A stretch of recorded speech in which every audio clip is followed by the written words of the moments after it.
Herkese günaydın. Herkese günaydın. Dubrovnik'ten ayrılıyoruz ve Kotor ve Budva'ya gidiyoruz. Avrupa Birliği sınırlarından çıkış yapacağız bugün. Sınır kapılarından geçeceğiz. Pasaportumuza mührü ampule basar gibi basacaklar. Küt diye. Yolculuğumuz başlıyor. Let's go. Bunlar bir deniz manzarası eşliğinde otoparka Evet. çekmişler. Arabaların ömrü uzuyor burada.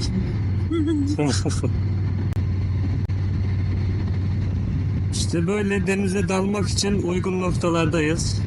Ama çok sağlıklı olmaz buradan denize dalmak. Yuvarlana yuvarlana. Karşıda minnak bir ada var. Yüzerek geçilir herhalde oraya. Buradan kolay gibi geliyor ama geçtir ya. Geçilir geçilir. Adanın içinde küçük bir kale gibi bir şey var. Evet, boş bırakmamışlar orayı da. Böyle bakınca uçsuz bucaksız gözüken Adriyatik Denizi'ne karşı günümüz başladı. Mavi ve yeşilin birleştiği böyle bir yolda sürüyoruz dünden beri. Böyle yollara hasret kaldık ya. Hep otoyol. Ruhumuz sıkılmıştı. Evet, dün de yani otoyoldan gidebilirdik ama böyle bir yol var diye bunu tercih ettik. Bugün ama istesek de istemesek de bu yoldan veriyor tarifi. Manzaraya doyacaksınız diyor kısaca haritalar. Severiz böyle yolları. Yolculuğumuzun en ekonomik sürüş kısmını geride bıraktık. 302 kilometreyi 3,5 litre ortalamayla tamamladık. 10,25 litreyle ağzıma kadar doldurdum. Şimdi Karadağ'a doğru devam ediyoruz. Yol çalışması gibi bir şeye denk geldik herhalde. İnsanlar inmiş arabadan yürüyor, klasik. Arada böyle bir trafiğin akışına küçük küçük izin veriyorlar muhtemelen. Kenardan bayağı ilerledik. Önümüze ne çıkacak bilmiyorum açıkçası. Bir de kaç kilometre gidiyor bu? Bayağı da uzun yalnız. Sonradan nereye kadar? Evet. Demin karşıdan bir motorcu geçti. Yardır git diye böyle el işareti yaptı ama arkasından bir dakika sonra kamyon geldi. Nereye Aynen. yardırıyorsun? Biz böyle sakin. Ay çok komik ya.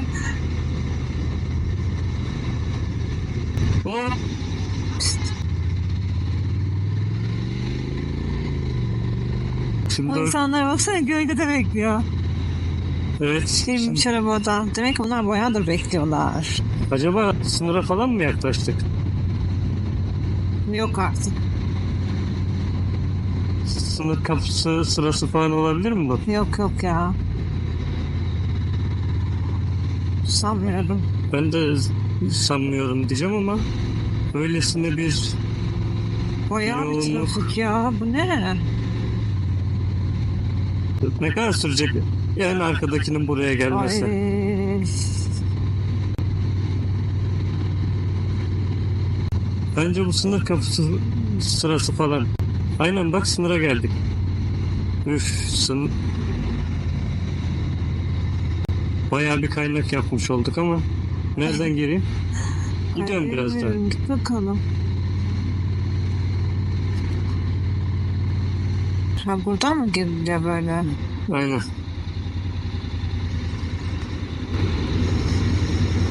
İlk defa kara sınırı geçiyoruz şu anda. Hayatımda ilk defa kontrollü kara sınırından geçiyorum. Hep uçaklarla falan geçtik. Bu noktaya kadar siz de gördünüz, kaynak yaparak geldik. Çok fena kaynak yaptık. Arkası full dolu ya. Aşırı kalabalık. Evet, en son işte önüne girdiğim arabadan da müsaade isteyerek girdik. Burada daha birkaç araba daha geçsek olur muydu? Olurdu. Ama bu kadar araç geçtikten sonra insanlar bekliyor. Sınır kontrol noktasının başladığı yerden ileriye geçmek en azından çok etik olmaz diye düşünerek sadece kontrol noktasının başladığı kısmın girişindeki ilk araçtan izin isteyerek önüne geçtik.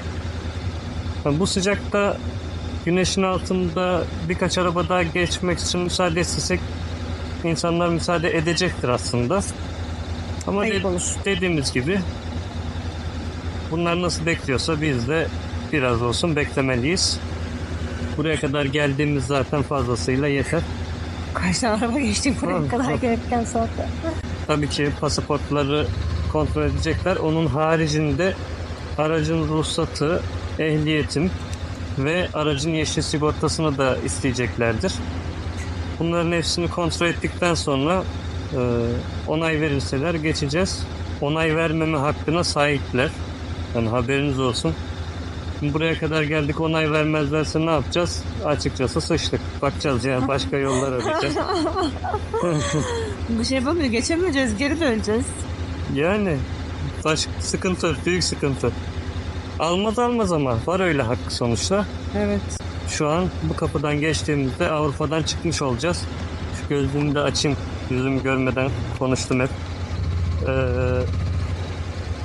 Bu kapıdan geçtiğimizde Avrupa Birliği sınırlarından çıkmış olacağız. Tekrar Avrupa Birliği sınırlarına girmek için yine işte o Schengen'in çoklu giriş vizesine sahip oluyor olmanız lazım. Şu an o bizde var. Bakalım neler bekliyor bize. Kapıdan geçtikten sonra devam ederiz geçebilirsek. Evet. Geçemezsek eder miyiz? Yine ederiz. Bu tarafa gelen az herhalde. Sıra yok bak. Hırvatistan'dan çıktık. Karadağ'a geçtik. Hiçbir şey sormadı. Direkt pasaport.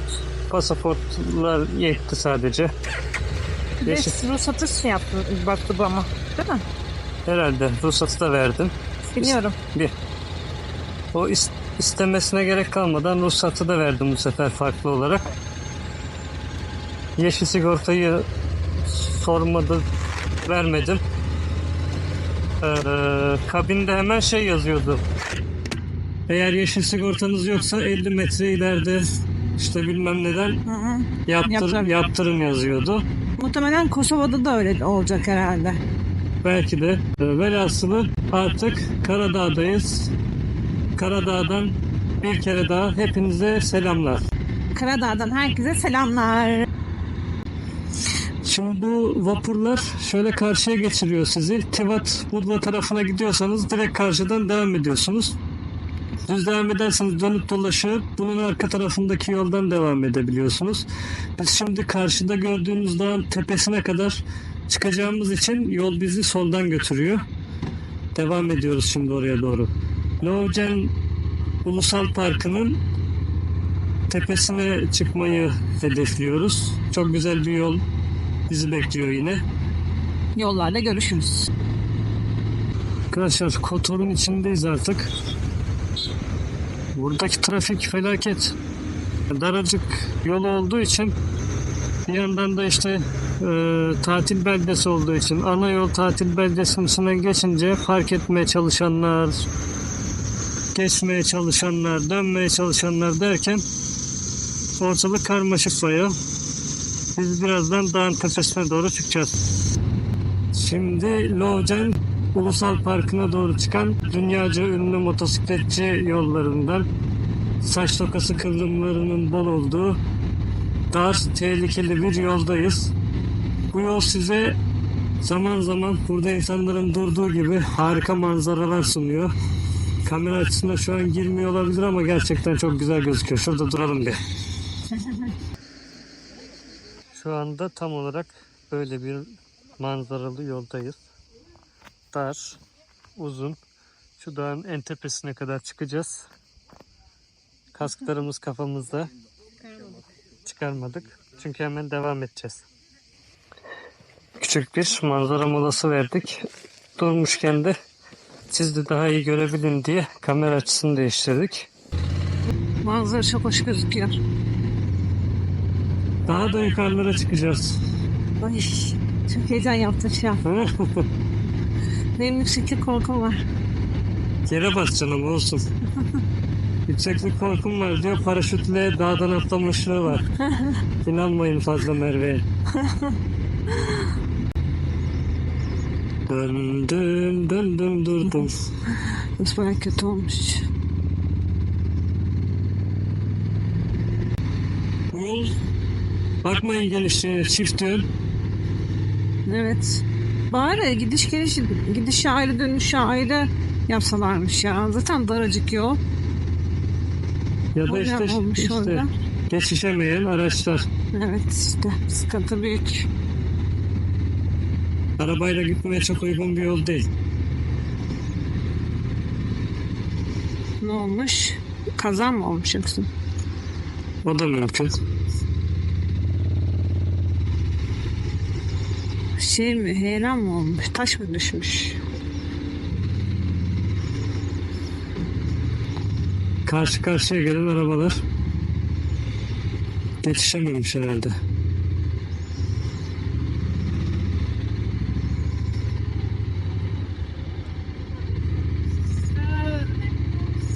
Ya otobüs var ya, otobüs.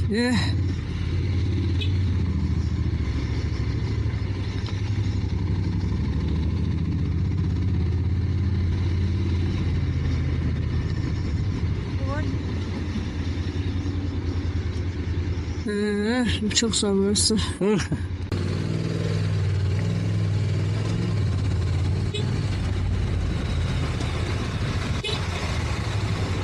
Şöyle korna basa basa gidiyoruz.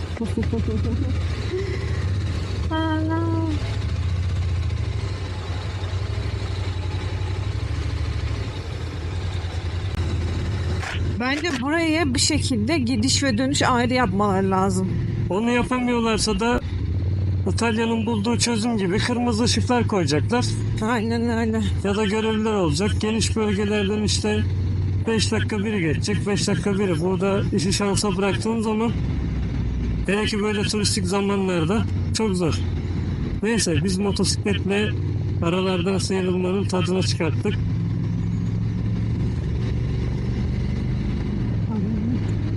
Bisikletle bile gelen var, bravo. Kadın mıydı o? Ha, dikkat etmedim hiç.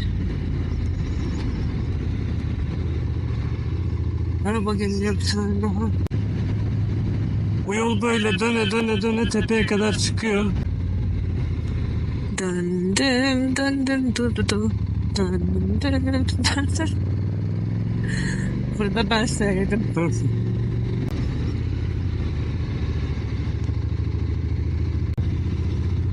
Hala yükselmeye devam ediyoruz.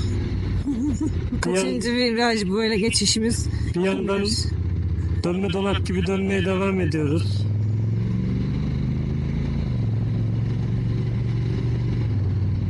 Bayağı yükseğe çıktık ya. Dünya dönüyor, sen ne dersen de. Biz de otobüse takıldık.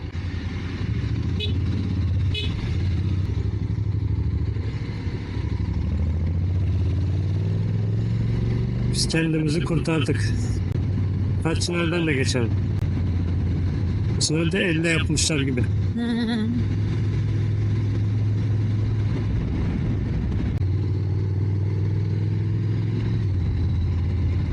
Buradan sağ yapacağız. Ne kadar yükseldik.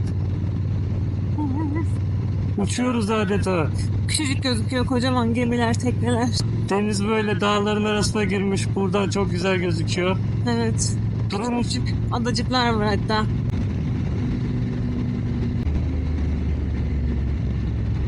Girişler 6 euro. Kişi başı 3 euro daha doğrusu. Biz 2 kişiyiz, 6 euroydu. Fiyat çok makul. İşte dediğimiz gibi biz en yüksek noktaya motorla geldiğimiz yere kadar geldik. Buradan sonrasında işte merdivenler gözümüzde büyüdüğü için bir yandan da Zamanımız kısıtlı. zamanımız kısıtlı, yorulduk.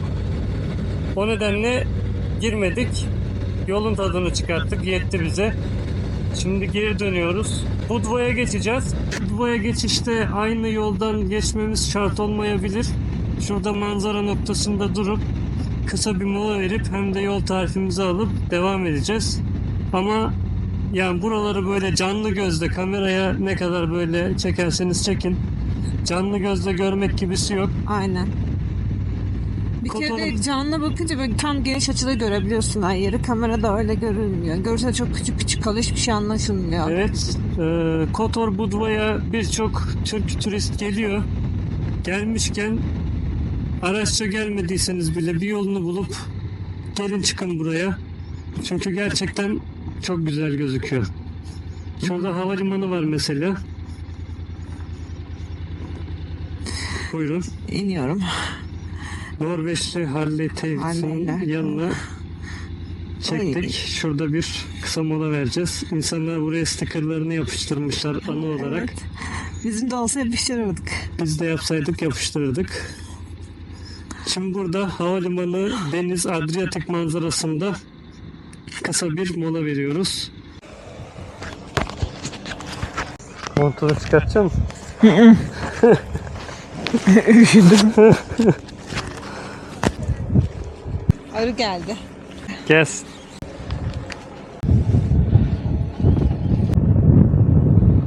Aşağı doğru iniyoruz. Şu yan taraftaki halı sahaya helikopter indi. Kameraya yakalayamadık ama garip oldu. Deminki helikoptere itfaiyeciler binmişti. Bu bölgeye doğru yardır yardır gitti helikopter. Şu an bir dumanın içinden geçiyoruz. Muhtemeldir ki bir orman yangını var. Buralar fena. Gördüğünüz üzere helikopterler uçmaya devam ediyor. Eyvah eyvah. Bir orman yangını var buralarda anladığımız kadarıyla. Umarım en kısa sürede kontrol altına alıp söndürmeyi Evet. başarırlar. Aynen öyle. Ormanlar Yoksa yazık. çünkü sadece bulunduğu bölgeye değil bütün dünyaya faydalı. Aynen öyle. Oksijen kaynağı diğer canlıların da evi aynı zamanda. Evet.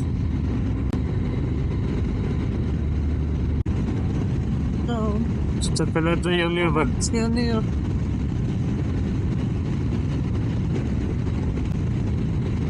Daha yeni mi başlamış bu yangın acaba ya? Yeni başlamış herhalde. Budva'ya doğru inişe geçtik arkadaşlar. Sıcaklık da artmaya başladı Evet. iyice.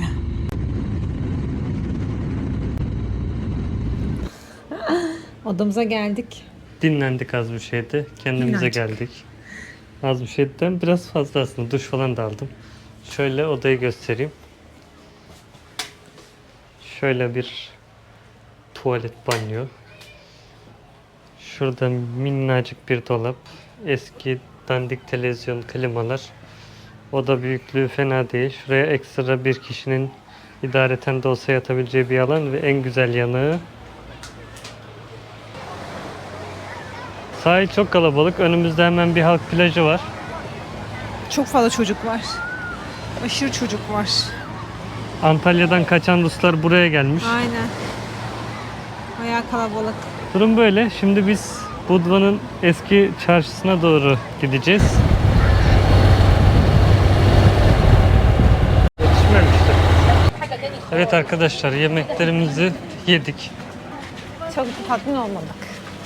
Yani herhalde cevap olarak yetti. Biz buraya çok yanlış yerlerden geldik. Dolayısıyla bize beğendiremiyorsunuz böyle. Tatmin olamadık yani. Yani iyi güzel hoş. Yani vizesiz müzesiz falan da. Yani mesela gelir miyim ben bir daha buraya pek sanmıyorum. Yok yok. Gerek. Tamam denize girdik tamam. İşte Bu denizler İki. zaten bize de var. iki işte bilmem ne gezdik. Hadi o da tamam. Bitti bu kadar. Bir şey şimdi Budva için böyle diyoruz. Kotor'a gidince Kotor nasıl olacak tabii bilmiyorum da. Yani.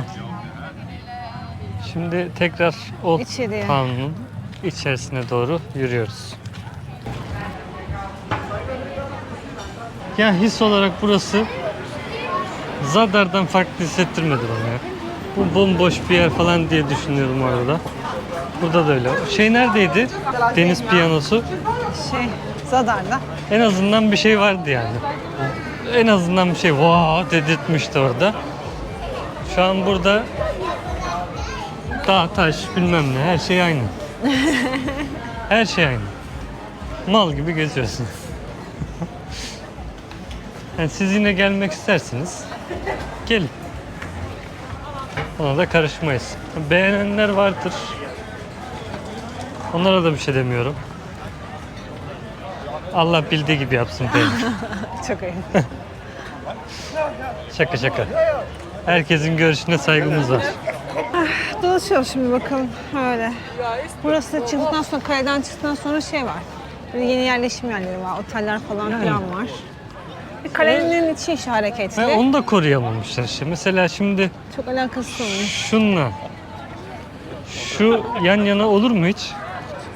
Olmamıştı zaten. Koyulmuş ama olmamış. Birisi drone uçuruyor.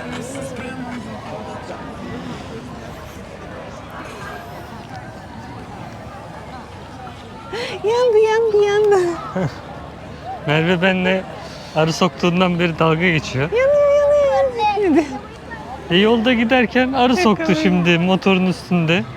Yanıyordu, ne yapayım yani? Tepkisi çok olmuş. Böyle elim yanıyor. Çok güldüm yani. Hayır, ensemin içinde arı kalmış bir de. Ama Ay, sağ ben olsun çıkardım Merve ama. hayatımı kurtardı hemen. Öldürdüm orada pıt diye. Kendi elleriyle yakaladığı arıyı ensemden tuttuğu gibi aldı. Bak ellerim olsaydı yakalayamazdım. Eldivenlerim var daha. Öyle. Bugün işte benzer şeyler yine oluyordu ara ara. Dedim gene sokacak falan ama Evet. neyse ki olmadı. Çantanın içine girmiş hatta bir tane arı. Çantanın içinde gördük arıyı. Yan çantaya yapışmış. Evet. Oluyor yani. Olabiliyor. İşte bakın, bomboş bir yer olduğu için biz de boş konuşuyoruz, ne yapalım. Çünkü anlatacak bir şey yok. Şurada o yangın... Orman yangını buradan artık gözükmeye başlamış biraz daha. Biz gelirken yolda yeni başlamış gibi gözüküyordu, hatırlarsanız. Ama çok da büyümemiş. Evet. Ama birkaç noktada var. O ilginç biraz. Yani buraya da Türk girişimcilerin geldiğini sık sık duyuyorduk. Sadece birden fazla noktada yanmış ama konumu çok bizim işe benzemiyor. Birileri akıl verse de yanlış vermiş. Dağın tepesi yanıyor şu an. Oraya bir şey olmaz. Ne otel yapsan yapılır, ne kafe açsan açılır. O tarafa doğru belki ilerleyeceklerdir. Manzara oradan güzeldir belki. İşte aşağılar, oraya çıkmak çok mesele. Aşağılardan bir yeri yaksalarmış en azından. Yarın Kotor'a gideriz. Bir deniz yaparız. Kotor'a gideriz önce, sonra deniz yaparız. Evet.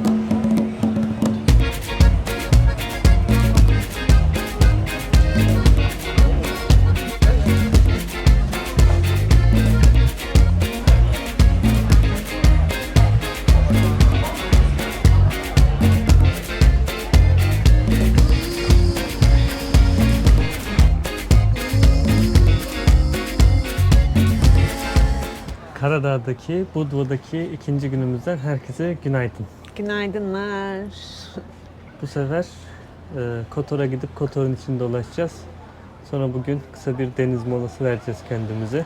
Serin sorunu atacağız. Bakalım serin mi? Şu an için güzel gözüküyor. Şu an sabah 9.30 gibi falan saat. Denize gelen insanlar var bolca. Arkada da görebilirsiniz. Suya hiç ayağımızı sokmadık geldiğimizden beri. Zaten dün öğleden sonra falan geldik. Zaman yoktu yani. Bugün de denize gireceğiz. Deniz kum gözüküyor. Taşlık değil.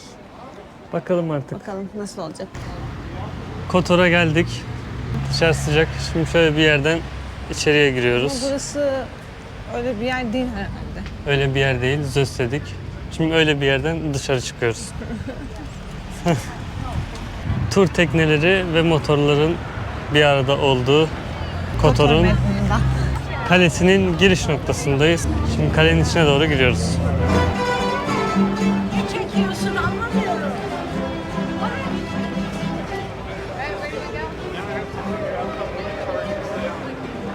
Sanki Budva'dan iyi bura. Buradan bir tık daha iyi. Şöyle dağılalım bakalım içerilere doğru.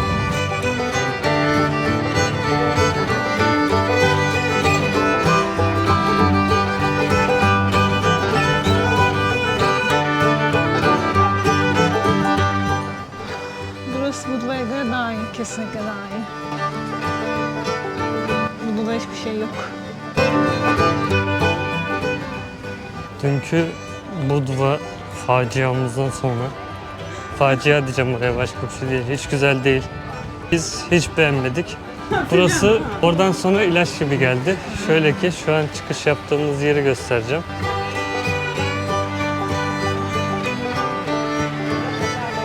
Böyle dağlardan gelen akarsu. Geliyor burada kalenin dibinden. Geçip denize dökülüyor.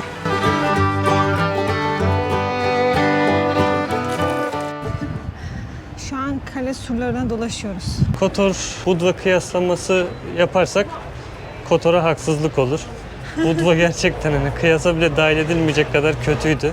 Buraya gelirken geçtiğimiz noktalar o kadar iyiydi ki burada hani yeterince etkilenmedik.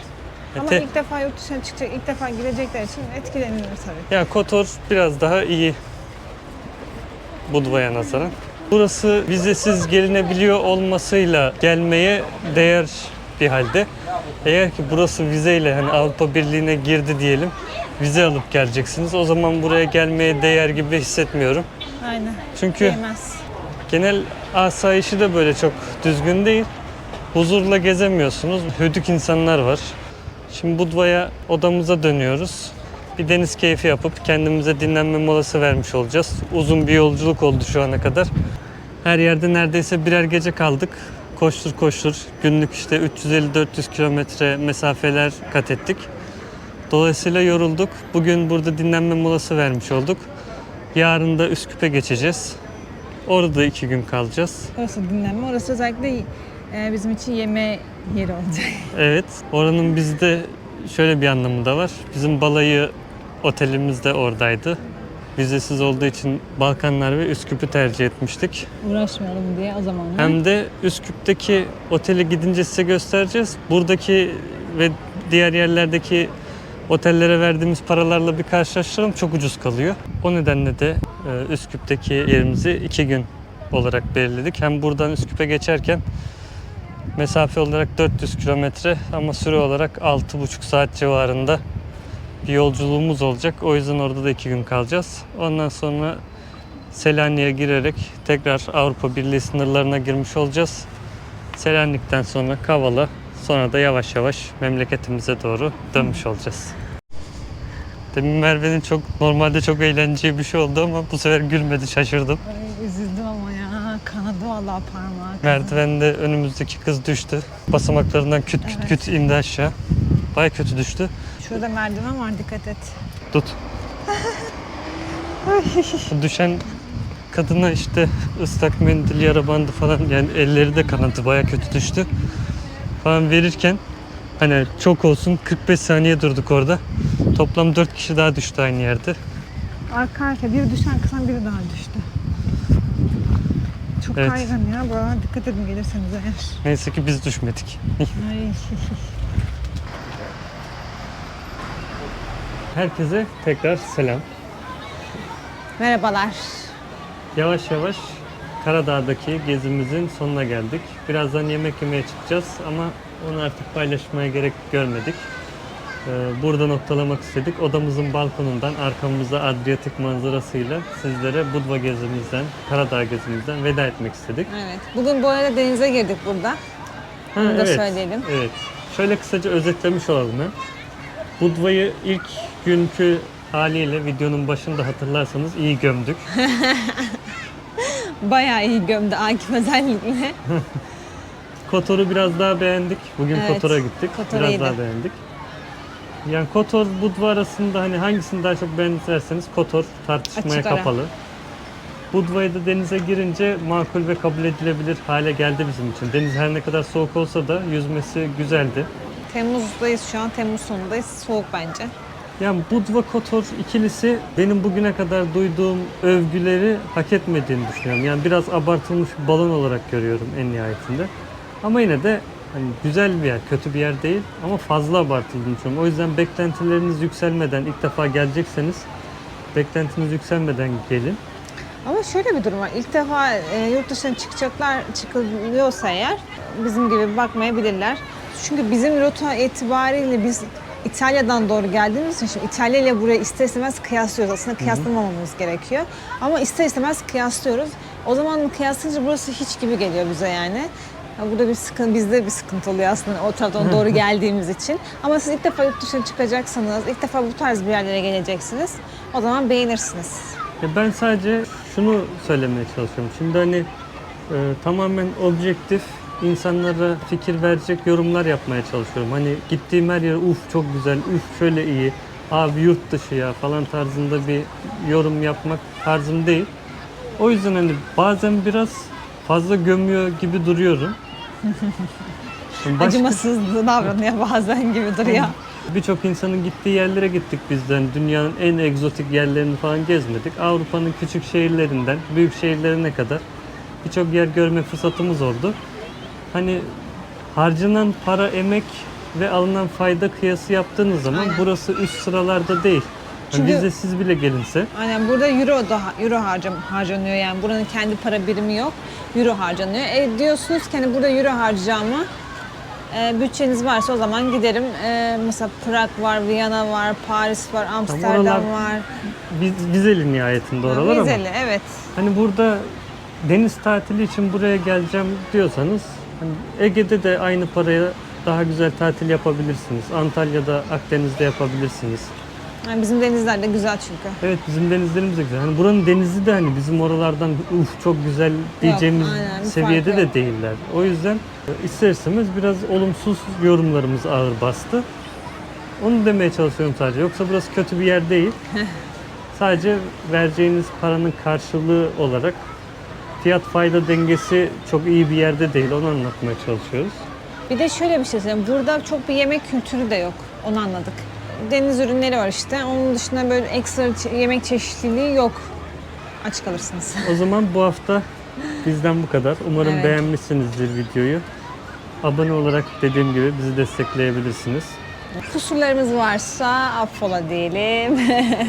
Ya hani varsa eleştiriniz alttaki yorumları Evet. yazın. Eleştiri açığız. Sonuçta biz hani bu işi profesyonel olarak yapmıyoruz. Sadece biz gezilerimizi sizle Aynen. ortak etmeye çalışıyoruz. Burada hani bu işten para kazanmak falan gibi bir beklentimiz de Aynen. olmadığında her şeye böyle saldırmıyoruz da. Hani yorumlarda buluşabiliriz varsa eleştiriniz. Hepsini okuyup cevaplamaya gayret ediyoruz zaten. Şurada şunu eksik yapmışsınız veya şurada şunu yapmamışsınız veya şuraya da gitseniz olurdu. Gezinizi bu şekilde daha iyi tamamlayıcı olabilirdi falan diyebilirsiniz. Hani bir yorum- sonraki geldiğimizde biz de aynı şekilde o yolu izleyebiliriz yani. Aynı şekilde yorumlarınız eksik kalan kısımlarımızı tamamlar. Buralara gelecek kişilere de yol gösterin. Sadece bize yorum yapmak olarak da düşünmeyin. Çok faydalı gördüğüm yorumları en üstte sabitliyorum zaten. Fikir alışverişi önemli bizim için. Tabii insanlara da yol göstermiş oluyoruz hep beraber böylece. Özetle böyle haftaya bir sonraki bölümde Üsküp yolculuğumuz olacak. Çileli bir yolculuk olacak. Çünkü mesafe olarak da kısa değil. 400 kilometreyi biraz geçiyor gibi. Süre olarak da 6,5 saat civarında olacak. 2 tane sınır kapısı geçeceğiz. Hani yola çıkmadan İstanbul'dayken yolculuğun en gözümü korkutan kısmını yapacağız yarın. Haftaya izleyeceksiniz. Haftaya Üsküp yolculuğunda görüşürüz. Evet.